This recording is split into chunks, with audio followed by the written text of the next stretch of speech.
started with your new DTF printer may seem a little bit overwhelming in the beginning. And that's a feeling that I know oh too well. And because of that, I decided that I wanted to document my journey here on YouTube in a series of videos where I am showing you my journey with my new DTF printer. Now, if you tuned into part 1 of this series, there I discussed how I made the decision to go with a DTF or direct to film printer over a direct to garment or DTG. In today's video, which will be video number 2 in the series, we'll be going over the following. Number 1, I'm going to be showing you what my morning routine looks like with this new DTF printer. So the process of making sure that we shake those inks up in the morning and also run a print head cleaning. I'm going to show you that process on my printer. And then lastly, I'm going to be showing you how to upload a design into the design software. So for my printer, it's AcroRIP. So we're going to be going through the software portion of uploading, and I'm going to take you from upload to print. I'm hoping that this video will add some value to your business. If it does, please consider hitting that like button, and don't forget to also subscribe, because like I said, this is a series and there will be more videos to come. Without further ado, let's get into the video. So now I'm going to show you what I typically do to kind of get my morning started with my DTF printer. The very first thing that I do is I'm going to go over here. I'm going to press that little icon there. And if you see here, it says open ink cover. So we're going to open it. Okay, so once I open up, I'm just going to pan you over here, bring you down. So once that opens, these are all of my channels. So this is actually just kind of like a dummy cartridge, so don't look at that one. It doesn't have ink in it. It really doesn't have a purpose. These are the 8 channels that we work with when we're printing. So I have my black. This is actually one of the white cartridges. And so what I'll typically do is go in, shake it up, make sure there's no sediment on the bottom, and I pop it right back in. I do the same for this one as well. I'm just going to shake it up really well. Back in it goes. Here as well. Back in that one goes. Take that one out as well. And we're going to do the exact same thing. Okay. I am actually, sometimes what I'll do, I don't know, I just, because I don't know what these cartridges are made of, I will sometimes even shake those. But honestly, it's the white inks that are the most viscous and actually will separate. So you don't really have to worry about these.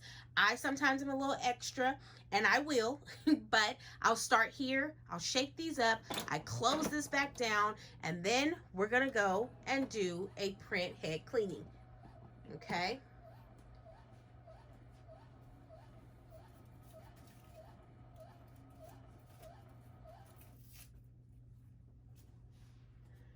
Now that that's done, I'm going to go over and click the little wrench and screwdriver. We're going to click maintenance, and then we're going to do a print head cleaning. Then we're going to go ahead and prompt the printer to start the head cleaning. So we are completely done. Now, if in the beginning when I first set up this machine with the technicians, we did several print nozzle check pattern type situation there. We did several of those just to make sure that everything was aligned and it printed out correctly without broken lines. I now don't do that every morning. The only time, in my opinion, that I would probably do it is maybe if I was like experiencing some sort of issue, or if I've been using the printer heavily and I just want to make sure everything's still aligned. But if I'm not having any problems with my prints, I really don't see a purpose in doing it. Now, you can create your own pattern for doing this. So it's totally up to you. But that is my suggestion from my standpoint. You can develop, of course, your own method of doing things.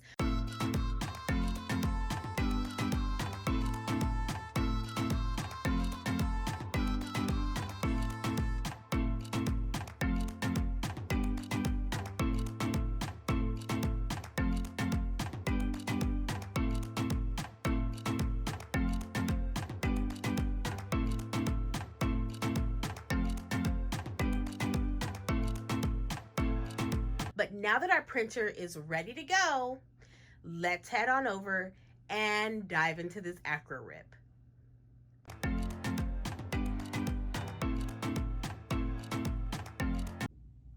Okay, so here we are over in AcroRIP. One of the first things that I've done prior to coming into AcroRIP is I actually took my image into Adobe Illustrator and I changed it to a PNG. So one of the biggest things with AcroRIP software, your image needs to be RGB PNG, okay? That's just one of the first things that you need to know. So I am accustomed to having my images in a .ai format because I predominantly use Adobe Illustrator. However, for this software, that is something that this software cannot read. And so I typically have to go into Adobe Illustrator and change my image to a PNG if needed.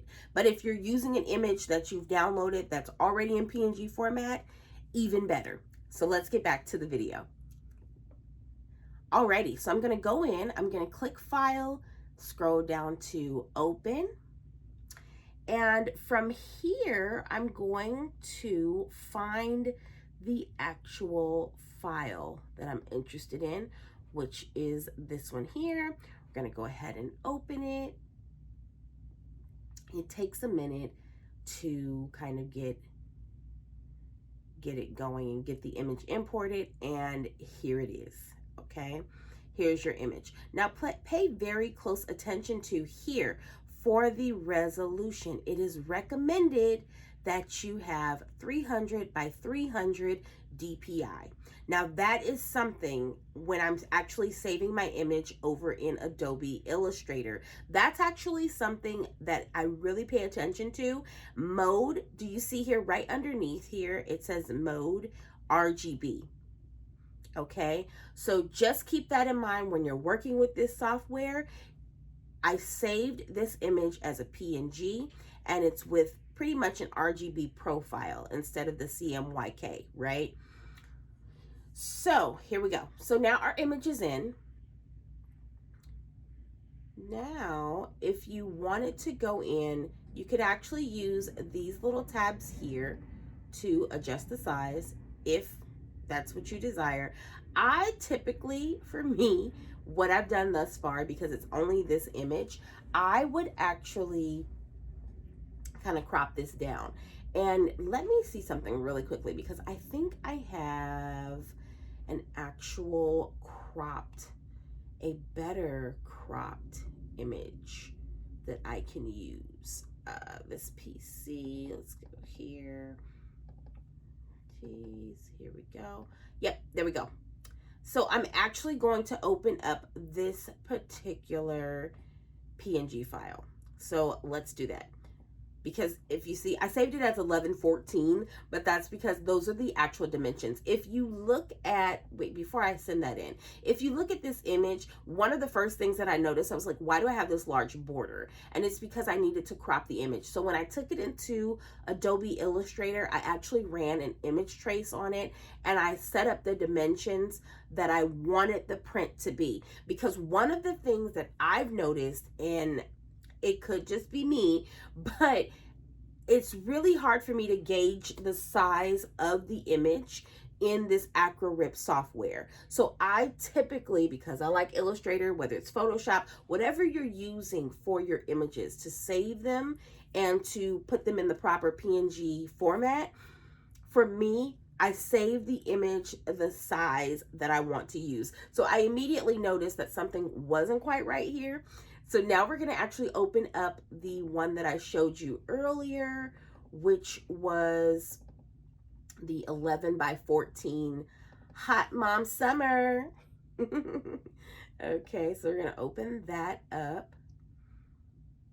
Takes a minute, so just bear with the system, and patience is a virtue. So now do you see the difference? In the other image, I had a very large white border, whereas here I don't, and that's because I saved it with the correct dimensions in Adobe Illustrator. Okay, so now we're going to just move our image over because that's where I want my image to sit. And now we're going to start going through these tabs here. Okay, so we're going to go through the settings and everything. So layout. Okay, this will tell you, number one, my paper size. So what size paper am I currently using? I am using a roll feeder. So for me, I don't have to touch this at all because it cuts, it prints to whatever size I want. I don't have, like, with direct-to-film, there's a roll, and then there are also sheets that you can purchase. I just decided to go with the roll because for this very reason, depending on what size image I'm looking to print out, I can do that without having to purchase different size sheets. That's my little thing here. For the original size, as you can see, it's grayed out.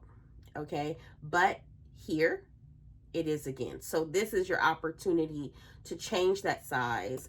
So you can do that here. Also, with the X and Y, this is kind of how you can change the position of this image, but I don't really see that. I don't deem that a necessary function because you can move it with your mouse. Okay, so the width of my image here, as you can see, is 11, negligible, that 3, and then the height is 12. Equal proportion for the scale, it's true. Copies, I typically will go 1 and 1 to make sure that both the white and the color prints on this particular design. Okay, the rest of this, I don't even have to touch it. So just that quickly, you're pretty much done with this panel. But let me show you the one thing that whether you do vinyl, sublimation, or in this case, direct to film, you have to remember is that you have to mirror your image. So let me show you where that function is. Let's go. Alrighty, so your mirror image function is actually here. So you see that? Mirror.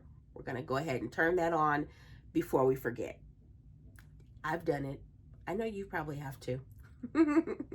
Okay, so next thing I have here is our printer tab. Now with the printer tab, we're going to go through each of these settings. These settings can actually vary depending on which direct-to-film printer you have. So these particular settings are specific to my particular printer, which is the Surecolor P800 by Epson. Okay, so for printer, as you can see here in this box, it has Stylus Photo R2400. That's not my printer.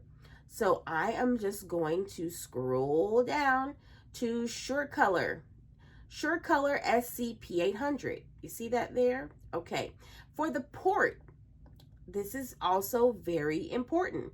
It does not have the correct port. My port is a USB, which is from the Epson SC P800 series. I'm going to go ahead and click that. Then next, we don't have to worry about the spooler, check paper size, or any of this. We do make sure that it's on bi-direction here. Now, really quickly, for the resolution, both the white and the color, we don't have to worry about those things. However, here on image type, if it is a picture that you're printing, you want to make sure that you set this to photograph. In my case, I'm going to leave this on text and graphics. That's my thing, okay? Or if it's just a graphic, you can leave it on just graphics. But for me, text and graphics, unless it's a picture, and then I'll put it on photograph. So feeding. So you see here how it has sheets. Remember earlier I told you there are instances where you will be feeding a sheet. So it just depends. Do you have a sheet feeder? Are you using sheets? Or for me, I have a roll feed. Speed, like I said, we're going to do bi-direction. Image, print image resample, that's false. You don't have to worry about that. You don't have to worry about this portion here. I have not had to actually mess with any of those settings. Next, we're going to move over to the color tab. Now, once again, these are the tabs that the numbers that I'm putting in now are specific to my printer. If you currently have a direct-to-film printer, or if you're planning on purchasing a direct-to-film printer, this is something that you're going to have to play with those values to find out what works best for you and your printer. But I'm going to show you my settings thus far. So starting at the top, print settings here, I'm going to make sure that I click down to my Surecolor. Once again, select my printer. It's the Surecolor P800. So we're going to click that. Okay, and you see how those ink channels changed? So I'm probably going to insert a picture here where you can actually see the different channels. Okay, so there's a K channel, okay, which is actually our black. And then we have 2 white channels, our cyan, magenta, 2 more white channel ink channels, and then a yellow. Okay, that's what I needed to say because those are the channels that I have on my printer. Now back to the settings. Everything here I'm going to change to 20%. Now this is just something that I've noticed works for me. Okay, my prints, I haven't had any issues with them. Not 220. I haven't had any issues with them at all. So I set all of my colors to 20. Okay, and for the white, I put white, actually set my white to 25%.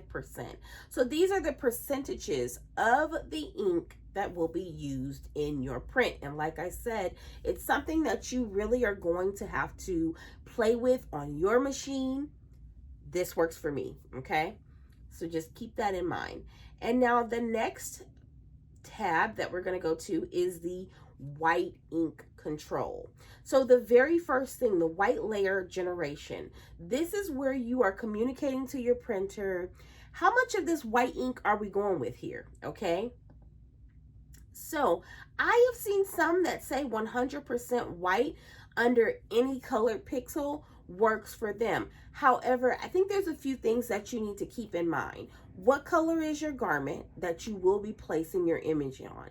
And what color is the actual image as well? The more white that's underneath your prints, the brighter your print will be. So yeah, so that's something that you kind of have to consider when you're actually setting up the white layer generation area. So for me and this particular print, I'm gonna go with gradient white under any colored pixel, okay? So here, black handling in this particular design, I will not be, making any adjustments here. However, let me tell you, I did have a print where I was able to remove the black ink, and you actually use this slider to set what percentage of the black ink would you like to remove. So let me show you really quickly how that works. So in this image, because this image does have black ink in it, I'm just going to show you what it would look like if I removed that ink. Okay, so I'm going to click this box that says remove black ink. Then at this point, I'm just going to start moving that little guy down. And as you can see, if I say 0% white, that's what the image would print as right there. Okay. However, I don't desire to remove the black in my image, so I'm just going to uncheck that, okay? White highlight, I'm not going to bother that.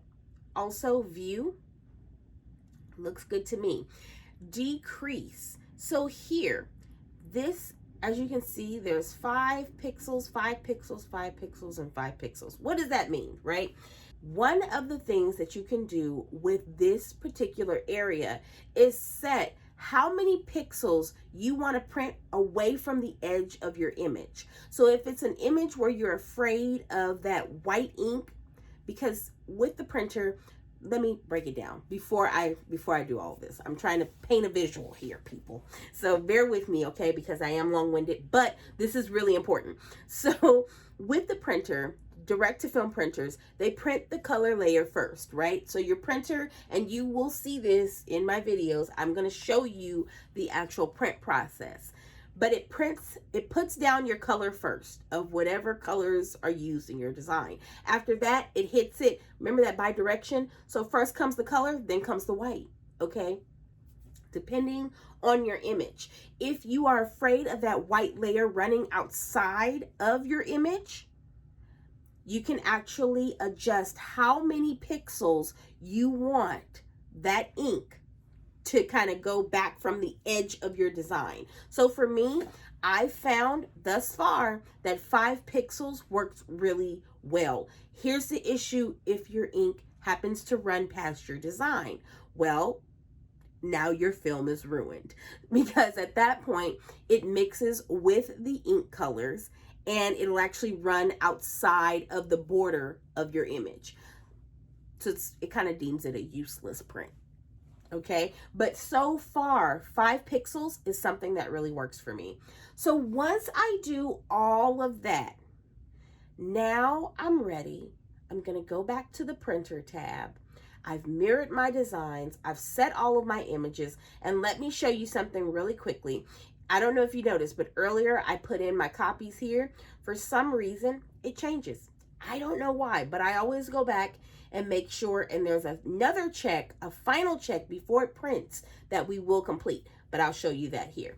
So, looks like we're ready to print our image. I'm gonna go ahead and click that print icon, okay? Once again, let's take our time and make sure that we're doing this correctly. I have the correct size here for the output size. I have the correct printer here. I have the correct port. My ink percentages are all correct, okay? For my white setting, I have 1 copy, and for my color setting, I have another. Now, really important, please do not forget to do this. I'm going to click color plus white, okay? Print color first, okay? And then click print. So now, let's get to printing. So what did you think? Not too bad, right? Like, we can do this. We can do this. That concludes part 2 in the series. If you feel like this video has added any value, please consider hitting that like button. And most importantly, you'll want to stay tuned. So make sure you hit that subscribe button as well. And while you're there, turn on your post notifications so that you'll be notified the moment I post a new video. Stay tuned for video number 3, where I'm going to take you from print to press. Bye, friends.